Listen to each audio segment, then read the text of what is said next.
Saya percaya bahwa setelah demokrasi, korupsi nggak ada. Kalau ada itu adalah efek dari kebebasan masif. Karena itu kita tangkap dia dengan sistem. Orang melakukan korupsi sekarang itu, ya, sebetulnya lebih banyak merupakan suap.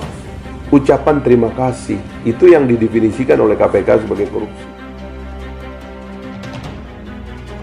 Suap itu adalah mesti ada upaya Anda menggunakan kekuasaan yang ada untuk merubah satu keputusan dari baik menjadi salah dan merugikan orang, memperkaya diri sendiri, merugikan negara.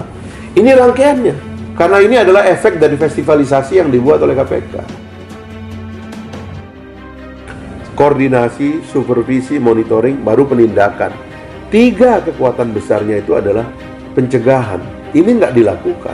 Karena kalau Anda bicara indeks persepsi korupsi, itu ombudsman itu jagonya.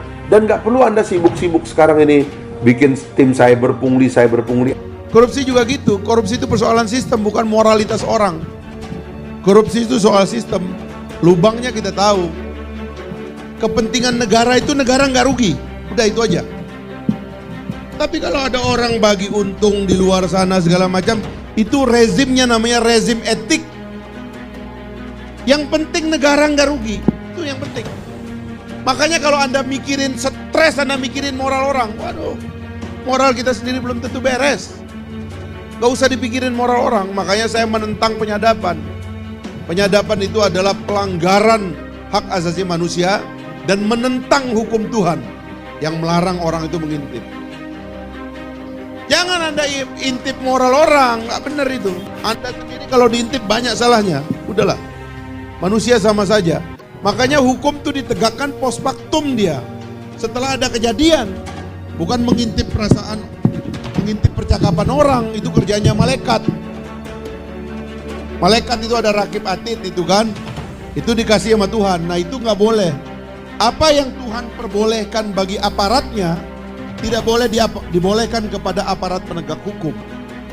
Makanya di dalam falsafah hukum, kalau Anda mau mengambil hak-hak Tuhan, Anda mesti pakai pengadilan, Anda mesti pakai hakim. Karena hakim adalah wakil Tuhan. Anda mau menyadap orang dalam negara demokrasi tahun 46, Eleanor Roosevelt berpidato di PBB, ya, Universal Declaration of Human Rights. Salah satu pasalnya itu adalah soal dilarang mengintip itu. Dalam Al-Quran disebutkan, saya lupa ayatnya itu. Wala tajassasu ayuhibbu ahadukum ayyakula lahma akhihi maita fakarihtumuhu. Jangan mengintip. Maukah kau memakan bangkai daging bangkai saudaramu? Ya, kamu akan jijik. Dilarang itu menyadap itu. Makanya KPK itu paling banyak dosanya orang-orangnya itu. Paling banyak dosanya. Paling tidak dasar saya ayat itu. Ngintip. Jangan ngintip. Kejahatan korupsi itu bisa didetek dalam negara demokrasi melalui audit. Dan begitu negara mengatakan saya tidak rugi, ya sudah. Kalau ada orang bagi dari keuntungan yang merupakan hak dia, kalau ada pejabat yang terima, etikanya tidak benar. Makanya kita perlu menyelenggarakan pengadilan etik. Orang kayak gitu nggak punya etika, kita pecat aja. Gak usah dianggap melanggar hukum sebab nanti repot. Dihubungkanlah dengan kerugian negara, padahal nggak ada kerugian negaranya. Makanya semua yang diramaikan KPK itu nggak ada kerugian negaranya itu. OTT itu nggak ada kerugian negaranya, itu bohong itu. OTT hakim nggak ada kerugian negaranya, OTT auditor nggak ada kerugian negaranya, OTT polisi jaksa nggak ada kerugian negara. Ada soal moral. Nah moral ini jangan polisi, jangan KPK yang ngintip. Kok dia ngintip orang, dia bisa OTT orang. Kenapa dia tidak di OTT? Karena nggak diintip. Anda kira kalau Anda ngintip KPK orangnya malaikat semua? Brengsek, banyak brengseknya. Manusia ini sama aja. Kurva normal. Ada yang mirip malaikat, ya kan? Ada sedikit sekali.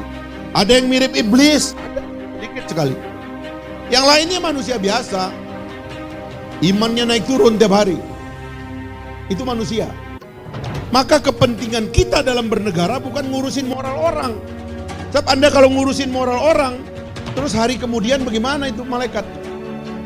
Nggak ada lagi pengadilan hari kemudian, udah diselesaikan di dunia sama KPK. Kan bahaya ini, Pancasila kita langgar jadinya. Ah, itu cara berpikirnya. Saya kan berkali-kali ngundang tuh pimpinan KPK, saya kirim buku saya, ayo undang saya, ayo kita berdebat. Mana itu? Ya kan? Dia kirim robot penjawat terus, yang omongannya standar. Oh, kami akan meneliti, ya kan? Kami akan mempelajari, ya. Kami sangat bekerja sesuai dengan undang-undang. Begitu aja, kayak robot. Tapi politik anak-anak ini mau kemana? Bagaimana 16 tahun Anda tangkap orang hasil ngintip, terus Anda bilang Anda sukses terus? Kan ini omong kosong. Kalau Anda sukses itu dikasih waktu 3 hari atau dikasih waktu 3 tahun, dalam setahun Anda selesaikan. Ini dikasih waktu nggak ada batasnya, sudah 16 tahun, bukannya berkurang malah tambah banyak. Setelah saya periksa, rupanya itu adalah ekstensi dari definisi peristiwa pidana. Itu yang saya bilang tadi, itu seperti berburu di kebun binatang. Iya kan? Karena yang dia ekstensi adalah definisinya, sehingga semua orang, termasuk kepala daerah ini dianggap sebagai koruptor, padahal orang lagi fundraising. Bukan tidak salah, tapi cara menghukumnya bukan itu. Tidak semua peristiwa pidana dianggap definisi sama korupsi. Beda suap, beda gratifikasi, beda transaksi biasa, beda fundraising, dan lain-lain sebagainya gitu loh. Tapi intinya masalah tidak selesai, keributan terjadi. Indonesia dianggap dalam transisi terus-menerus dan tidak selesai. Saya kritik KPK itu bukan karena saya koruptor, Pak. Kalau saya koruptor kan udah ditangkap, saya pasti nomor 1 mau ditangkap. Saya kritik cara kerja. Cara kerja dalam negara itu ada undang-undangnya, ada prosedurnya. Hukum itu ada filsafatnya. Yang dilakukan oleh KPK ini adalah festival yang tidak kita perlukan, memuakkan. Jadi banyak orang salah paham. Dia menganggap bahwa salah satu pekerjaan utama dari pemerintah adalah memberantas korupsi. Itu salah, cara berpikirnya yang keliru, otaknya harus perbaiki. Negara tidak memberantas korupsi, justru korupsi itu adalah penyakit dalam negara. Negara itu menegakkan hukum. Karena kalau hukum tegak, tidak saja korupsi, semua jenis kejahatan hilang. Masalahnya, dia mengejar korupsi, tapi hukum dirusak, hukum dikacaukan, sistem ditabrak, yang gak bakalan selesai. Makanya mesti diputar otak orang-orang ini. Kau tegakkan hukum secara baik, tegakkan hukum acara yang benar, maka hukum itu akan tegak di mana-mana. Begitu caranya, termasuk korupsi hilang begitu. Itu sifat transisi dari demokrasi itu sendiri, gitu. Karena dia ada kebebasan di satu sisi, ada rule of the game satu sisi yang lain. Kalau kita hanya mau melihat kebebasannya saja, termasuk kebebasan korupsi itu bagian dari efek demokrasi. Orang bebas mencuri, orang bebas punya kreativitas untuk mewaspadai hukum atau mengakali hukum, itu adalah efek dari demokrasi. Tapi hukum harus lebih cerdas dari itu semua.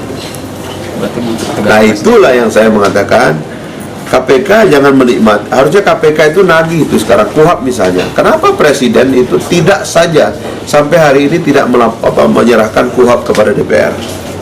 Padahal KUHAP itu adalah ruang korupsinya banyak itu. Mau nahan orang, mau apa, itu ruang negosiasi semua.